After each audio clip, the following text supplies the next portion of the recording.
Hello, hello, hello, hello, hello.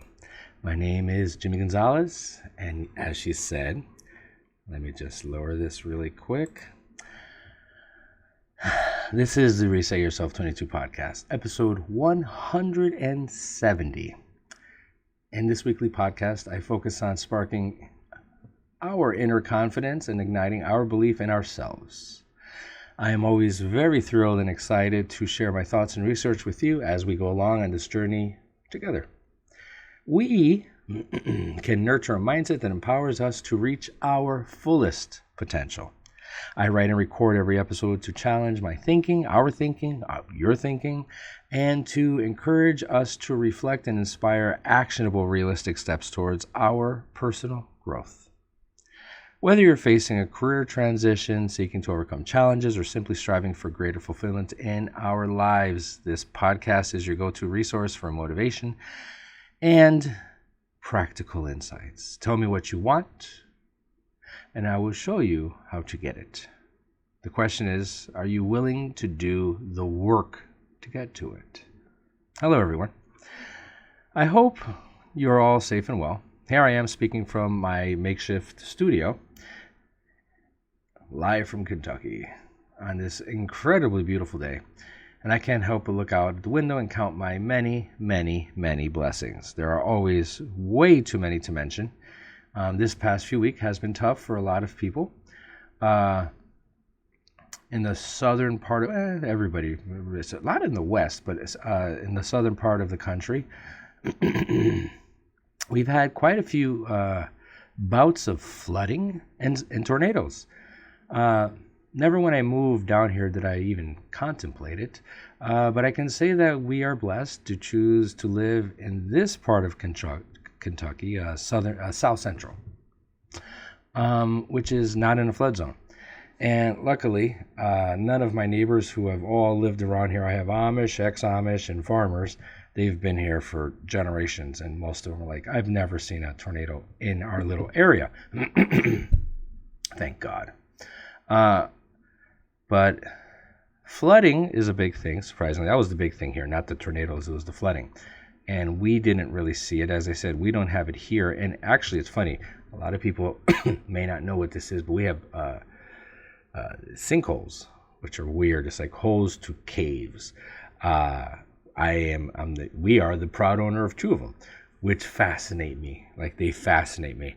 Back in the day, they would throw stuff in them, which is weird. We have one out there which there's like a boat in it, a boat. And, they usually they don't put stuff like that. They put like cement and dirt and concrete. But yes, quite a few of them, they just put garbage in there, which is weird. Which one day they should clean them out, but that's just my personal opinion. But I ask that we pray for the people that have lost their lives, and people that are dealing with having lost their homes are still underwater, or even just the day-to-day people that are stressed out because they can't get from point A to point B because of a closed road, and their life all of a sudden is upside down because they can't go the way they used to go. For those of you that know and will understand farm life, this isn't small city like where I live. Well, it's a big city, but still, it's just everything is there. So like if there's a closed road, you just bank a U-ey or you go around the block. Here, all that land is a beautiful thing, but a lot of times you have to drive around it. And there are people here that own, I just met somebody recently who has over 600 acres of land. So to go around their property will take some time. So it turns out yesterday we went to Glasgow a city near us, and on the way back, we had taken a different road to get there. So on the way back, we took our regular road, and a 18 to 20 minute trip turned into like 40 minutes. The good thing is, I don't care. Like, I drive, and I'll drive all day. It's like all I see is sheep and goats and chickens and cows and more cows and farms and mountains, and it's just, and knobs, which is the name for hills here. And it's just so beautiful. It is just so like, I've been here now, it's going on 8 months. Excuse me. And just going to get gas, going to the grocery store. It doesn't get old for me. It has not gotten old. Every morning I wake up, I let the dogs out, and it's just like I can see for miles, and it's beautiful. Whereas where I used to live, washing dishes, all I saw was my neighbor's junk, like right there, all of their junk outside the window, and it's just like, oh my God. So you don't realize what you got. And I remember being there praying, what will my next view be out of my kitchen window? What will I see? God, I hope I see something beautiful. And it's funny because when we came to look at this house, the first thing I did was run to the sink and look out the window. And all I saw was horses and cows. And our neighbor is like, you could barely make it out. Up on the hill, way in the distance, also surrounded by cows. Truly, truly blessed. But during this time that I was driving around, this is where you're going to be like, what? Yes. I daydream. And I think of situations, and I connect stories and conversations that I have with people through Messenger or comments on YouTube.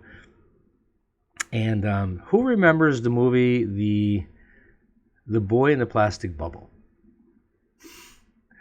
It starred a very young John Travolta. I don't know if it was his first movie, but it was one of it. Must have been one of his first. It came out in 1976. I was 6 years old, and basically the story surrounds itself about having issues with his immune system and having to live to survive in a bubble, an actual bubble. And you would think he would be pleased with being safe in his little bubble. But instead, as many of us, we're usually never happy with what we have. And many of us long for what others have. And how basically the grass is always greener on the other side. For him, everything looks nicer outside of the bubble. And of course, wanting to be a kid again, wanting to know what it's like to play with others, laugh with others, and of course, relationships. So a young girl by the name of Gina comes into his life, and before you know it, they fall in love, and he does everything in his power to try to live a normal life while continually getting sick. But finally, the way the movie ends is riding horses off together because he has figured out that his immune system has gotten better, and he's willing to take the risk to live that life. And again, not knowing if he will get ill or die, but he chooses to live, even if it's for a short time, with her.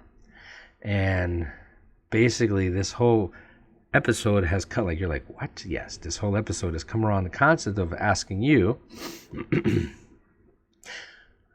are any of you currently living in a form of bubble?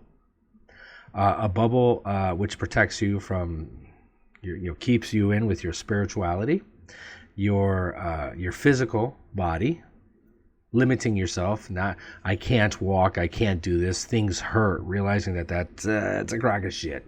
Yes, pain is there, but pain is to remind you to beware, but you can take care of yourself. You can exercise, you can do things to get off your ass and live, to do the work. As I said in the beginning, tell me what you want, you can do it.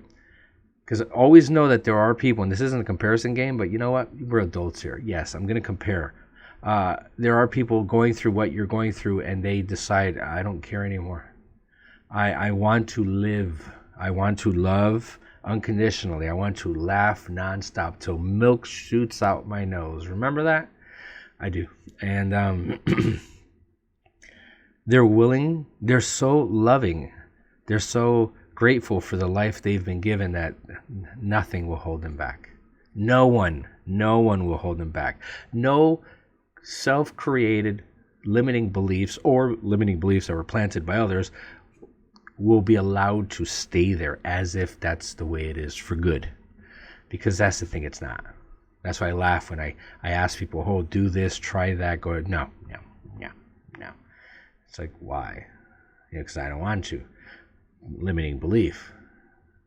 Try, choose, dance, live, love, laugh, jump out of a plane. That hobby that you've kind of, I don't, do it, try it. In fact, you know what? Just look it up. That's the thing I think is fascinating with people. When people say to me like, oh, I've always wanted to, or I would like to, or I wish. How about before you do it, you Google it? How much does it cost to do pottery? Like in the movie Ghost. I've actually had people who have said that to me. Oh, I've always wanted to do that. And? Like, okay, where can you do it? How much are supplies? How much is a class? Well, I don't know. So obviously you don't want to do it because you've created limiting beliefs in your beautiful little bubble. See what I mean? We don't realize the bubble that we create around ourselves, limiting us from trying new things, dancing, being silly, and stopping us from asking questions. Because this is what I think is funny. I don't want to ask questions because I don't want to sound stupid.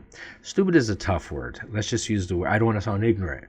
But if you really, the word ignorant means uninformed. So I don't want to ask questions because I don't want to sound ignorant. But here's the thing. At that moment, you are. But it's not a bad thing. You're ignorant because you don't know something. And then you ask the question and then you find the answer and now you know it.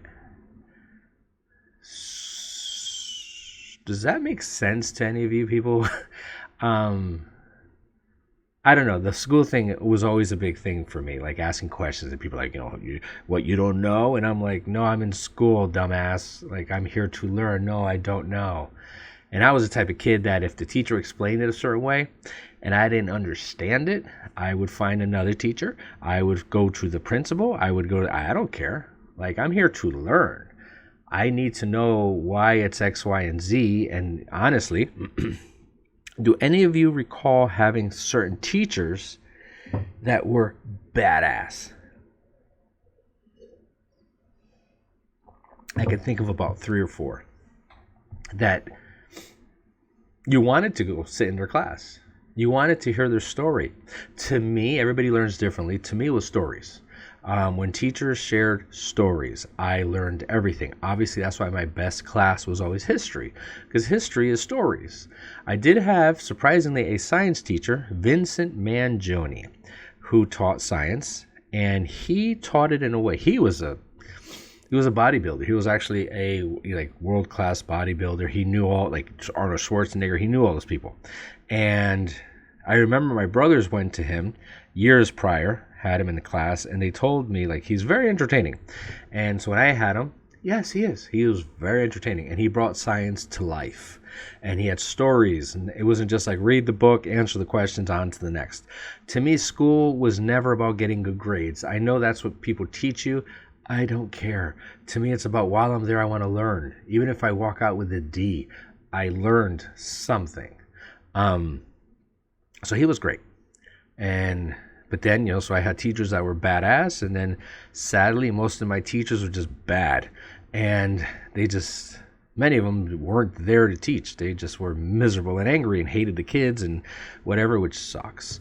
But I mean, what are you supposed to do? I mean, you're currently in school to learn.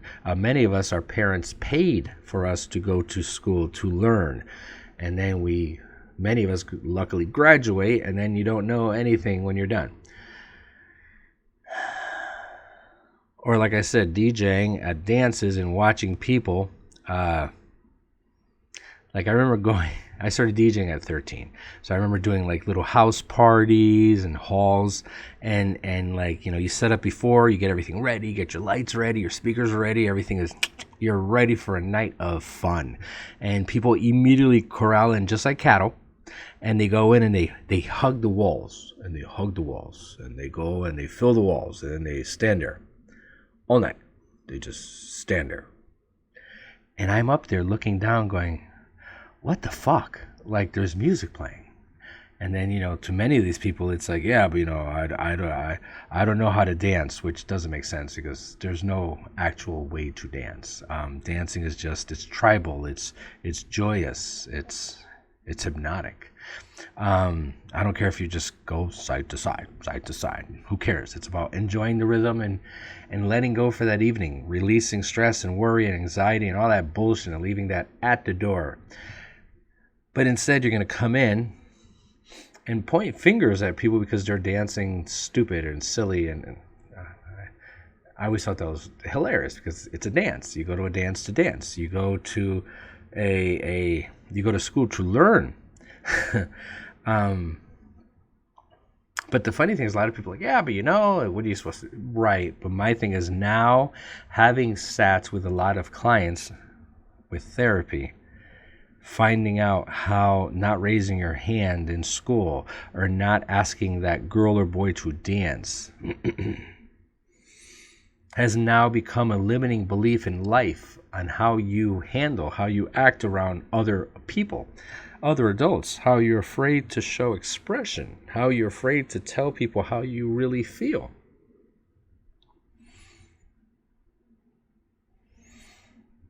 It's a shame. It's a shame, because life was meant to be lived. What is the purpose of life? What is the meaning of life? To live. That's a question that I've heard for years. People are like, what's the meaning of life? And they're trying to find some deep scientific. It's to live. The meaning to life is to live it, to enjoy it, to laugh, to love. To enjoy things, to enjoy food, to enjoy dance, to enjoy going for a walk in the farm, looking out at the sky, feeling the warmth of the sun, listening to my birds every morning. I was out there early. I was out there right before they woke up. One of the roosters was already singing, but I opened the door and they're still in the darkness looking at me. And every morning I open the door, good morning, how are ya? And they rocker, and they get all excited. And one of the hens flies off of her perch at me. It's a weird thing, but someone, she's like, yeah, and she's excited. But they're living their life, and it's a beautiful thing. It's a beautiful life. But to not raise your hand or not want to dance for fear of being judged for not knowing an answer, for looking silly. It's amazing what we're fearful of. God forbid others that don't know also judge us. Think about that. We are afraid to express our feelings and to say how we truly feel because we don't want to look silly. Now I can look back and say that the silly ones were the ones that didn't raise their hands, the ones that went through an entire school education, not truly learning, not asking that guy or girl for a dance. Was there anybody that you can think of in your life that you wished that you asked out? Not just to a dance, but like just asked out. You want to go to the arcade, you want to go to the movies, and for some reason you were like, oh, but what if they say no? Then they say no. The fear of being judged. And then the sad thing is, I said, as we get older, it doesn't go away. People think it goes away. No. It just creates other problems. So now it becomes so ingrained with this stupid fear that steals our confidence. It makes us actually believe that we shouldn't have raised our hand, or we shouldn't have danced, or we shouldn't have lived, loved, and laughed for fear of being judged. Now, as I say that word, I think of Planet Fitness. Their marketing scheme is the judgment-free zone, which marketing is marketing, but I can't help but feel that that's silly. So you enroll to do exercise, to lose weight, or to basically feel better. And it's at that point that I applaud you for wanting to fix yourself physically. But then it becomes a burden on you mentally because, God forbid, somebody there may point a finger at you and think you're fat. Or just, I just think it's hilarious. Or worst of all, here's the thing. They're not. You are. You assume that because they look better than you, that they're looking at you and they're judging you, not realizing that they've probably been there 6 months or 6 years longer than you, and that's why they look the way you would like to. And you've been there for, 6 minutes. And you're like, why don't I look like that? Why can't I have that body? Why can't I be as muscle bound as that dude? It's just like, well, because he lives here and he eats right, and his focus is on his diet and lifting weights, and your focus is on eating cannolis and watching Netflix. Does that make you a piece of shit? Absolutely not. But what it makes you is understand what is priority to you. To him, that's his health, his life. I think it's funny when women will pick on actors and be like, oh my God, so-and-so has a great body. And they may criticize her husband, who is a part of the family.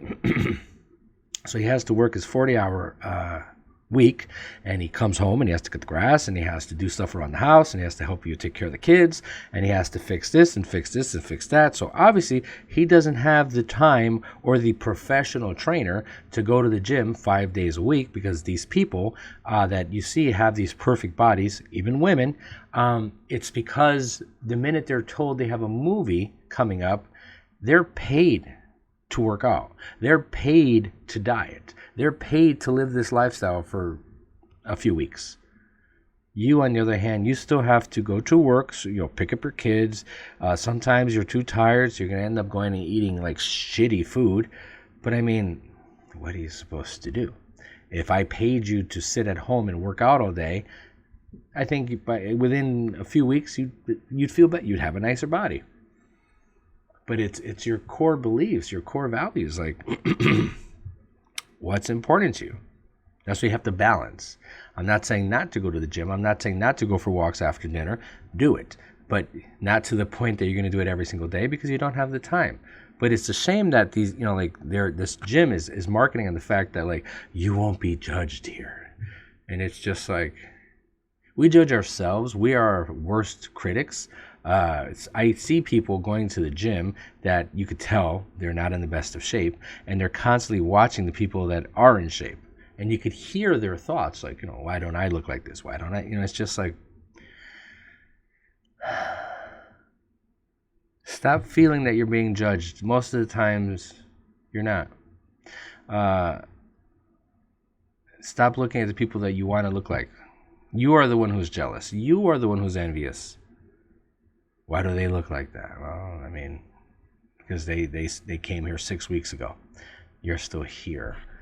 Again, it's like going to the dance or going to the school or going to the gym. You go to the gym because you want to feel better, you want to lose weight, you want to sweat, you want to focus on your body, you want to live a longer, healthier life. And you're not going to work out because you don't want to be judged. You don't want to ask questions because you don't want to be judged. You don't want to go to the dance because you don't want to be judged. Again, if you live on an island, guess what? You're not going to be judged. Life is going to be a lot easier for you to live and choose to do the things you want to do. But as long as you live amongst other people, last I checked, 8 billion, you have to somewhat be social. You have to somewhat get out and dance. You have to raise your hand. You have to ask questions. You might have to work out. And at some point, you're going to surround yourself with, hopefully, good people so you can live, love, and laugh. And guess what? And feel and share emotions. Which that in itself is a big thing for a lot of people. But the problem is, because of technology and things like social media, We get to tune in every day to how everybody else is living, simply by just typing in their name. And we could figure out what their homes look like, where they live, what the inside of their homes look like, what is their diet, what are they eating, what are they not eating, what new outfits they have, because this is what people share. Where did they just go on vacation? Where are they going on vacation? What do they drive? What don't they drive? What do they want to drive? What do they spend their money on? What do their kids like? Do they have a good relationship, or on their way to divorce? I know it almost sounds like a stalker, but we've all become our weird stalkers because out of curiosity. It's what we do. We want to see where we stand in the race of life, not realizing that, yes, we may all start from the same starting point, but to get to that same finish line, it's very different for many different people, because we all have to deal with different places, different emotions, different situations, different relationships in our lives. So at that point, it's not who ends up at the finish line first. It's just finishing, but enjoying the race while you're finishing, and enjoying, as I said, as you're running through life, you're looking, you're enjoying, you're living, you're laughing, you're loving, you're just sharing emotions with others, with other human beings, having wonderful relationships, wonderful conversations. Hopefully not surrounding yourself with, which I'll get into this very soon, pieces of shit.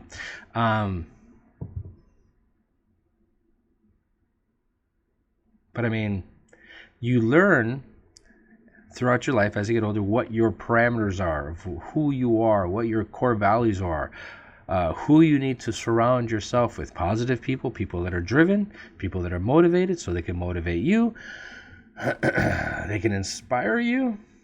Or do you surround yourselves with people that keep you down, people that just bring sadness, misery? Every time you talk to them, it's the same thing. It's a broken fucking record. I have this problem, I have this problem, I have this problem. So basically, wouldn't this kind of be like living in a bubble? They choose to live in a bubble of misery. Self-created. Self-created. He wanted to get out of his bubble because he wanted to live his life. He would have done anything. I mean, I like to compare this often to somebody, a podcast that I heard recently, which I've actually shared the exact same thing because I think it's amazing. It's a deep thought. I didn't create it. That there are people in jail, some of them for life, that have more freedom than you do. Think about that.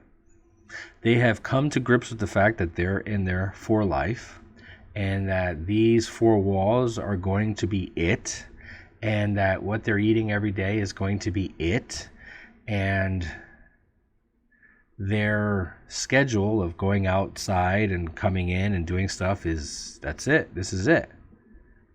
And then at that point is when they connect with a sense of mental freedom, which affects their spiritual freedom, it affects their physical freedom, and they end up having more freedom than most of us who have the freedom to right now walk out of your house, jump in a car, in a bus, in an Uber, on a horse, on a skateboard, bicycle, or walk, or run, and go right now down to the corner store, down to the market, down to get some ice cream, down to the beach, up to the mountains, and just do anything. Go to a flea market, go to a tag sale, buy something, sell something, start a business, close a business, start another business, fall in love again, get a divorce, and then fall in love again.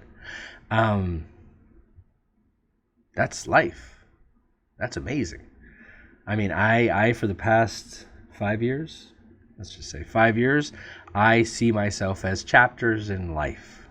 My book is my life, and my life is filled with chapters. And every day, every week, every month, again, just like a book, chapters are not the same length. Some chapters are quick. Some people that come into my life are there for a few pages. Some are there for a chapter. Some are there for a few chapters. And some are there for most of the book. That's how people come into your life for many different reasons. Some people venture into your life and they make your book fascinating. And then other people come into your life and just fuck those chapters up. But at some point, the page turns. And now you're on to new people, new life, new state, new city, new town, new village, new friends, new hobbies. I mean, so many of us, I ask you now, like, where you are now, did you think you would be here at the same time last year, 2 years ago, 3 years ago, 4 years ago? Let's go to 2020. In 2020, the person that you were, did you think you would be where you are now? Hopefully, and again, I'm not judging, hopefully we're not in the exact same place. And if it is, hopefully it's a good place. But I've met people that I talk to maybe like every few months. And it's like a year later goes by and I'm like, oh my God, so everything sucks. Everything is horrible. Yes, I'm still with so-and-so, and yes, he still treats me like shit, or she treats me like shit. My job still sucks. I'm still making X amount of dollars. My health is still shitty, and oh my God, this, and I'm like, oh my God, so you changed it? Well, no, because, and and I'm like, that's self-created bullshit that you've created, because you can change your life by the end of this podcast. You know how I know this? Because I can think of right now, off the top of my head, 4 people I know that changed their life literally by the end of my podcast. And I'm not taking credit for that. I'm just talking. I'm just guiding. I'm just sharing my stories, my misery, my bullshit, my past. I'm just reading off my chapters to you. And other people are going, time for a chapter change. Time for a life edit. But then you have the other people, like I said, and I know, hopefully you're not, but we know of those people that every time, I just saw somebody the other day that had problems, and I saw them coming, and I'm like, please, same shit, same stories, complain about this. If there was something out there, they were going to complain about it. And I'm like, and then now the new thing is, oh yeah, by the way, I have this problem and that, but physical, because everything is connected. People just for some reason won't grasp that. Finally, scientists are getting it, but still regular people don't. Things affect your mind, and when things affect your mind, they will affect your body. They will affect the spiritual world for you, what you believe in. You won't have faith. How many people turn their backs on God, which I think this is funny. They turn their backs on God because they chose to do and say stupid shit. And now once they find themselves upside down, drowning, now they point fingers. You did this to me. You abandoned me. Everything is horrible. God is horrible. The government is horrible. My family is horrible. Oh, mom and dad, it's their fault. It's like you're like 50 fucking years old and you're still blaming mom and dad because daddy just didn't hug you as much as he should have when you were 8. And I get it. I'm not saying it can't be traumatizing, but at some point, 8. So at 18, at 28, at 38, at 48, you could have gone for counseling. You could have tried to work on it, because bottom line is, by any means necessary, you have to live a good life. You have to live your life. So it's easier to just carry this burden that somebody, when you were 7 years old, God forbid, did something, as horrible as it may be, but you would rather live with the scar that you, my friend, continue to rip the scab off. You're the one who keeps putting salt in it.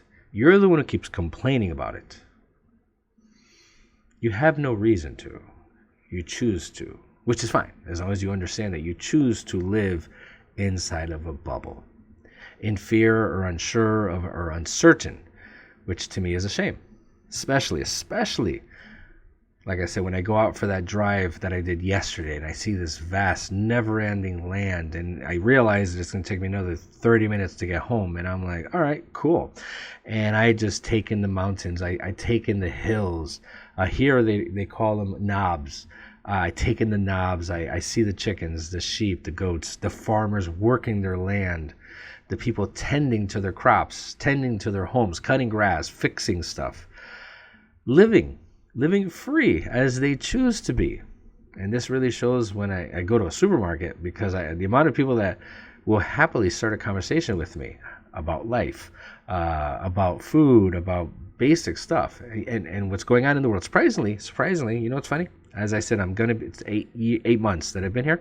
In 8 months, I have not yet, and I'm not going to say, well, many of you know where I'm from, but where I'm from, it seems like whenever I went out, I immediately was bombarded with, yeah, how are you today? Oh my God. Yeah, my back hurts, my life sucks, my car's broken down, I think she's cheating on me, he's cheating on me, my job doesn't pay enough, blah, blah, blah. I have not, just me, okay? I have not come across that here, and I talk to everybody that I meet. I have yet to have somebody say something negative. It's always like, how are you? They're feeling blessed. This is good, that's good, this is great, that's better. It's weird. It's weird. Maybe it's something in the air. I don't know.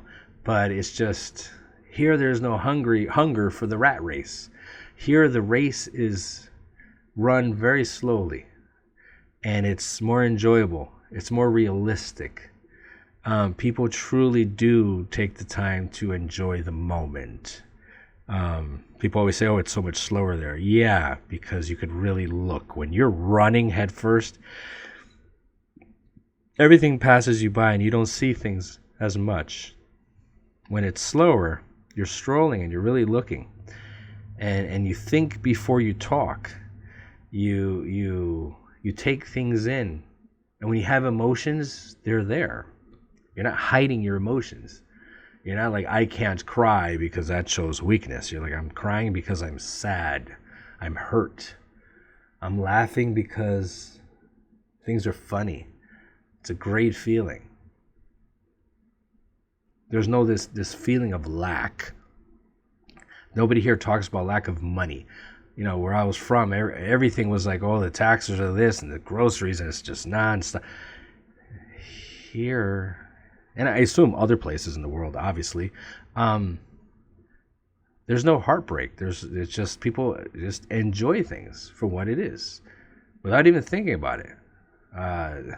And sadly, as adults, what I think is an issue is like so many of us pass those fears and those worries and those stresses on to our children, which sucks. I have a daughter and I tell her often, I want you to visit places I never will, try foods that I haven't, enjoy the gift of life and be able to pass it along to others, whether you have children or just to friends and loved ones. You pay it forward. I want to see more success in you than I have ever had.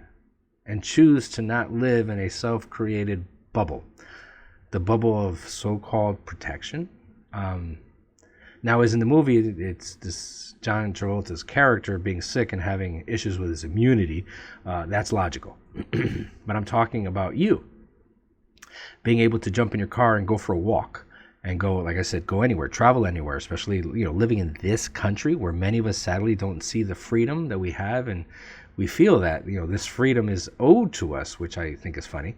And that shows with many of us, confused people that go to other countries and you hear of them like breaking a law, which, may sound silly, but in their land, it's the law. And then they're confused and they don't understand why everybody lives in the same freedom. And it's like, no, my friends, count your blessings. That's why I don't like to get political, but if you burn the flag, leave this country, because I love my flag. Actually, I want to get a flagpole for here. It would, it's, when I see a flag, I think of what my parents went through when they left Cuba. All the limitations that they had there. And my father took the risk and he came here, and my family came here, and, and the minute they got here, the minute they landed, they immediately got jobs and they immediately started working and saving up for the American dream. And what is the American dream? To live your life, to live, love, laugh, be happy. Not to to own a nicer car than you could have in Cuba. It's like in Cuba you can't own a car, period. So you can imagine when my father was able to buy his first car, it was just like, wow, I own something with 4 tires that moves. That I don't have to piece together like they did in Cuba to this day with the 1950s car. Those cars look cute, but they're like pieced together. because there's no more parts. There's no more anything. Here we have it all. I can just, guess what? I can just drive down to the AutoZone or to the Pet Boys or to like anywhere around here and just get a part. Think about that. Those little freedoms that we take for granted. They're making them out of like, it's like MacGyver in Cuba. It's like they're making out of like toilet bowl rolls, gum, and and string to make a transmission for their car. And they do. So, the bubble, this freedom that is owed to you, that keeps you in this bubble. And then we lose our freedoms because now they're no longer there. I was blessed to travel to quite a few countries where there weren't freedoms that we have here. Very different cultures. And it's become very enlightening for me to get back here after those trips and to live in the land of milk and honey. And I realize that I can jump in my truck whenever I want, choose to go to whichever supermarket I want to, and as often as I like, and buy a quarter gallon of milk, a half a gallon of milk, or a full gallon of milk. And as for honey, any type of honey I want. So this is the land of milk and honey. But people don't realize the lack. People don't realize the bubble that others are actually forced to be into. But my father broke his bubble. My father came here. He took the risk with nothing. And he made it just like so many immigrants do. I mean, back in since the dawn of time, but like, the 20s, the 30s, the 40s, the Italians, the Polacks, the Germans, the Jews, they came here. They landed in Ellis Island, fighting for freedom, to not be condemned to live in a bubble for the rest of their lives, to be able to walk in the rain, to breathe fresh air, to walk through the leaves on a beautiful day and just kick them and listen and enjoy the smell of autumn leaves. Without, being able to travel, I was able to sell our home and move to another state without having to use a passport and report it to government. That's freedom. Like I said, not only a different neighborhood, but to a different state because of my freedom. I don't want to live in a bubble. I choose not to. Same thing goes for choice of jobs, choice of careers, choice of hobbies, and relationships. Are you in a job that you are not happy with? Are you in a career that you are not happy with? Are you in a relationship that you are not happy with? Are you living in a home that you are not happy with? It's your fucking choice. It's your limiting belief that you can't change your life. I am blessed to be able to live, love, and laugh with someone special to me and to be able to share with this person as often as I can whatever I want.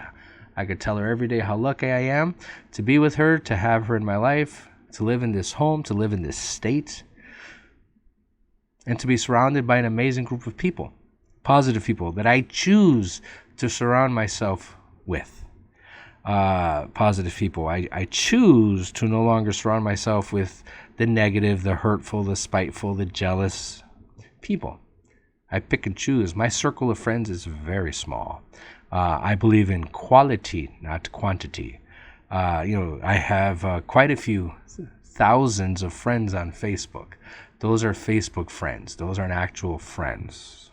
A lot of people don't understand. I've actually had people say to me, like, wow, you have a lot of friends. That's cool. And I'm like, no, I don't. I think I have 4.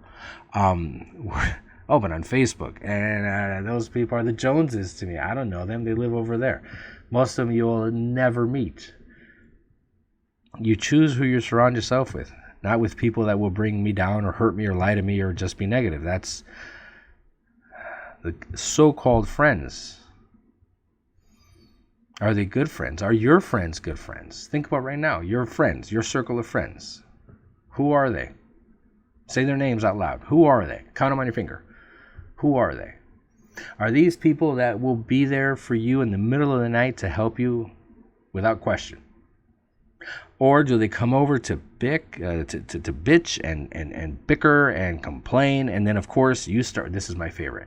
You start talking and they immediately have to tell you how their problems are worse, their situations are worse. I find myself at many times, and I've had many conversations with people, you ready? That I have not said a damn thing the entire time. I go, yeah. And then they'll ask a question, and I go, and they'll answer it, and then they continue talking about their miserable life and their miserable relationship and blah, blah, blah. But nothing changes because they live in a bubble made of steel, I guess, that just can't be broken out of. I don't understand. Bubbles are made of, like, what, rubber? You just pop them and you move on. It's that simple because it is a mindset. And I'll get into that. But I mean, who do you spend time with in your life? Do they bring you down or do they bring you up? Do they inspire you? Do they make you believe in yourself? Or do they make you doubt yourself, question yourself? Spend time with people that don't bring you down. The people that don't weigh you down with misery, with bullshit, with negativity. And as I said, the many, many, many, many, many complaints.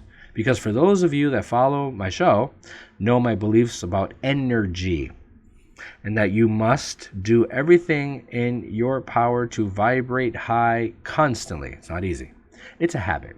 It's a habit. You get to the point that it just, nothing bothers you. Because as I said, I'm going to be 55 in a few weeks. And I've mastered the habit. I'm a hypnotist. That's what I do. It's about manipulating habits. So shit just doesn't bother me. Things hit the wall and they fall down, and then I just continue to move on. Do bad things happen? Of course they do. But at this point in my life, I've ridden this rodeo so many times. I have been thrown from the bull and I've gone back on, and I've been thrown from the bull and I've gone back on. And it's just by now when I get thrown again, I just get back up again. I get back on. I mean, it's life.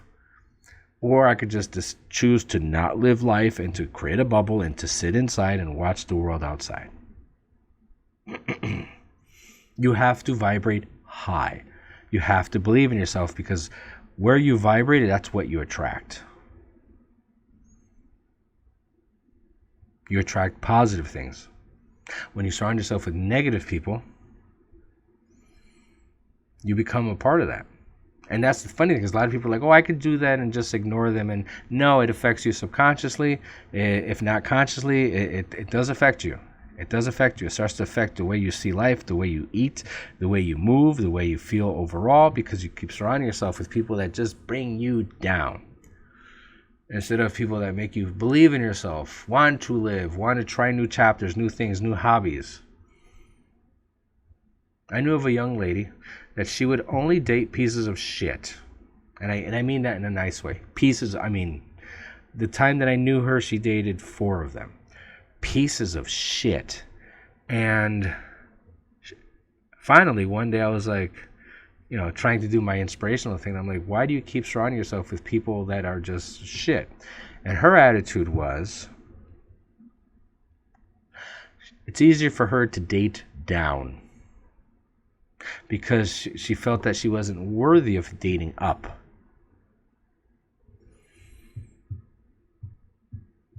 Why would anybody that actually has a lot of goodness going on in her life want to be with her, she thought. So as you can imagine, the pieces of shit she would date, where the bad boy, the negative person. It's just like, he went to jail, he did this, or she, and I'm like, so of course that creates stress with her, so she would gain weight, she would be miserable. She never had hope. Why would anybody want to date up? It's almost like, to me, if you're in a room of people, you should attract yourself. You should vibrate towards the people that are where you want it to be, doing the things you want to do, not the people that are just sitting in the back of the classroom, not wanting to raise their hands because they want to be the cool, ignorant kids, I guess. Because I guess it's cooler to be ignorant. It's funny, it tends to lead into everything else in our lives. So shitty attitude, shitty life, shitty job, shitty relationships, shitty health, shitty diet. And then that person would be surprised because, the shitty guys she would be with would cheat on her. And they move on to other people, and then she would be stressed and worried, and then she'd look for another piece of shit, which was fascinating to watch, because it was as if she was in the exact same relationship that she just was with another piece of shit. Maybe different hair color, different name, same piece of shit. No hope, no dreams, no positivity, just pure misery and a lot of shittiness. Lots and lots of shittiness. But there came a moment that she changed her life. She went back to school, and she got a new job, and she surrounded herself in a new office with people that had good relationships, good careers, good jobs, good working vehicles, were more responsible with their lives, and they inspired her to focus towards that too. See, she changed her mindset, changed her circle of friends, her sphere of influence, as they say, and things got much better for her. I'm very proud of her for that. But again, for many, it's easier to just have this fear of everything. And to the point that even meditating is fearful, because what happens in meditation, for those of you that know this, excuse me, when you meditate, you close out the entire world around you. You're not in silence. That's no. What you're doing is you're sitting there and you're actually like in your head, and you're going through all of those thoughts, like, and it's really, people think it's just like, but for me, it's like, there comes a point that you're like, should I have eaten what I did today? Should I focus more on my diet? Should I be more blessed? Should I apologize to that person? I should be the bigger person and let them know how I feel. And you know what? Maybe I should get a better career, my job. I've been complaining all this time, and maybe I'm worthy of getting something better, working for it, getting my resume together, and getting out there and shining, sharing, loving, because that's what you want to do with your life. But as I said, there's people that just choose to just continue to live in that bubble. So I continue to ask you, are you in a bubble? Are you in a bubble mentally, physically, spiritually, emotionally, afraid to share your emotions with others? Or do you know your value? I mean, trust me, there was a part of my life I didn't know my value. I used to spread myself way too thin amongst people that weren't willing to give me the actual time of day. But I learned, and it shows, and everything that's happening in my life, I value my life. I don't just say it, I believe it. I feel it, and I count my blessings. Every morning when I let my dogs out, first thing I do is I look out. Now I let my dogs out, and I go let the chickens out, and then I stand in the barn for a little while, and I take their energy in. So, what is your chosen mindset? If you go to the bookstore right now, you'll go to the New Age section or the self-help section, and you'll see the word mindset. Mentally, physically, spiritually, emotionally. That's the word that you will be smacked in the face with, because your mindset is everything. Your mindset is what keeps you either living your life, lusting your life, or living in the bubble. In the world today, many people live with self-imposed bubbles. So many different types of bubbles with their experiences, their beliefs, their interactions, which are limited to a controlled, safe, protected environment. This bubble often shields individuals from the complexities of life, the difficulties of life. So think about it. So are you living in some sort of bubble? And fear of stepping outside the bubble and trying to learn to navigate life with a deeper appreciation for the variety of experiences, perspectives, and challenges that will be brought to you. The opportunities will not land on your lap if you're inside a bubble. They won't. It's not going to come knocking on your door because you're in your house in the basement in a bubble. Living in a bubble often means living with a carefully curated, ready, comfort zone. People say to me, I don't like to leave my comfort zone. So you live in a castle surrounded by a moat. No social media, no outside world, no television, no nothing, because that's a connection to what's out there. Whether it's surrounding yourselves with people who share your views or staying in familiar settings that don't challenge you, maybe that's why you want to have friends that are pieces of shit. This bubble keeps you from engaging with the complexities of the real world in such an environment that it's easy to miss out on opportunities, which is sad. We tend to avoid discomfort, whether emotional, intellectual, or physical, because it feels safer to stay in that bubble. However, growth rarely happens in a space of pure comfort. It doesn't. Growth happens when you challenge yourself. It is only when we step outside of that bubble, I just tear my bubble, that we encounter the new ideas, the new people, the new challenges, the new ventures. It's a beautiful thing. Every time you've stepped out, think about it. Think about your life. Every time you've challenged yourself and you've stepped outside of your comfort zone, new opportunities, new friendships, new stories, new laughter, new love, new relationships, new friendships. And you start to meet people that you vibrate around, more well-rounded individuals, not negative Nancys. One of the first things that I realized when we venture beyond this bubble is that life is not always as predictable or easy. Yes, there are struggles that we face outside the bubble, which can be unsettling, but they are also some of the most transformative, wonderful experiences that we can have. Life does not always unfold according to plan, and difficulties. When you think you have control, watch yourself, because you don't. You may have free will, but we tend to screw shit up quite a bit when we open ourselves up to the unpredictability of life.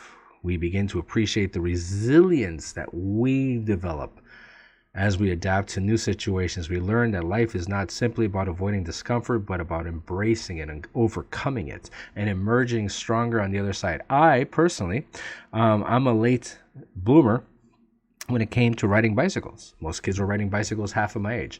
I didn't really learn to ride a bicycle until I was about 11 or 12. This kid Henry, who lived down my street, had this cool little bicycle, which was way too small for me, which is good because I was able to put my feet on the side and you know, almost like a scooter. But I did that. And here's the thing. 3 months later, I had my outfit on and I was riding for BMX. So I mastered that. I challenged myself. I loved it. Before you know it, I had a half pipe in my backyard that the neighbor kids and I built. Crazy. And then I was going to the track. I loved it. I was doing tricks, all different types of tricks on my bicycle. 3 months prior, terrified of a bicycle. But because of that, I opened an entire new venture with a bike shop called Spoken Wheel that became my life, a track with new friends, new people, new relationships, because I stepped outside of my comfort zone. I challenged myself. And trust me, on that bicycle, I fell. I used to skin the hell out of my knees. Remember the pedals that had the little metal spikes that you're riding really fast and all of a sudden it kicks back by accident? It gets you right in the shin. I didn't stop. I kept going. I appreciated all that life had to offer by acknowledging the small and the simplest of things that often go unnoticed when you're focused in your bubble. From the beauty of nature to the kindness of strangers, standing in the supermarket, talking to people about life, listening to their experiences, holding immense value and contributing to our overall well-being. Because when you venture beyond your comfort zone, you begin to appreciate life's fleeting moments and the wonders that surround us every day, because there are so many. Gratitude becomes a natural byproduct of stepping outside of our bubble, running outside of our bubble, as we realize how much we take for granted when we are ensconced in familiar surroundings. Moreover, stepping outside the bubble allows us to embrace the full spectrum of life with both its highs and its lows. But it is tempting to view life as a linear journey towards success and happiness, but the reality is much more nuanced. This is my life. Where's my hand? This is my life. Okay, it's not like smooth sailing. My life is every day it's a new challenge. But by experiencing all of these emotions that go along with it, I learn to value both the positive and the many negative aspects of life, and I live and learn all about them. And it makes me a better person. It makes me so much wiser, a lot more patient. They each contribute to our growth and help us develop a very well-balanced perspective of life. If we remain inside that bubble where I don't want to think, feel, cry, we risk becoming disconnected from the reality and the beauty of this world that surrounds us, that we are riding on as we fly through space, missing out on the many lessons that only hardship, failure, and struggle can teach us. When everything is going good, it might be fun, but you're not really learning or being challenged. You learn and you're challenged when you deal with hardship, failure, and struggle.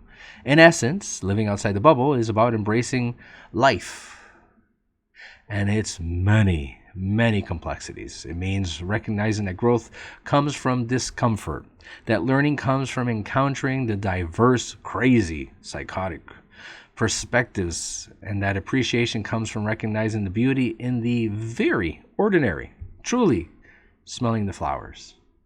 It's about understanding that life is not meant to be lived in a sanitized, predicted bubble, but in the rich, unpredictable world that surrounds me and you. When we step outside the bubble, we step into a life full of potential, learning, and experiences that will shape us into the individuals that we're meant to be.